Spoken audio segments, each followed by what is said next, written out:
یہ جو لفظ ہے اذا اور لو،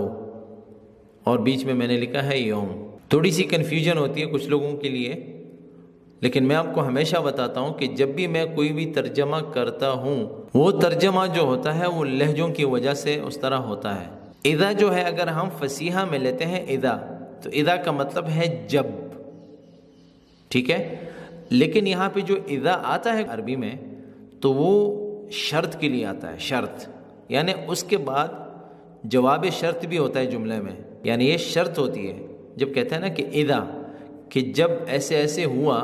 تو ایسے ایسے ہونا چاہیے، تو اس کے بعد تو کا لفظ ضرور آتا ہے، ٹھیک ہے، اذا کے ساتھ۔ جیسے قرآن میں ہے اذا جاء نصر اللہ والفتح ورأیت الناس يدخلون فی دین اللہ افواجا، فا، تو یہ فا جو آیا یہ اذا کی وجہ سے آیا، تو فسبح، تو جو ہے اس کے جواب میں آتا ہے جب، تو اس کے بعد آتا ہے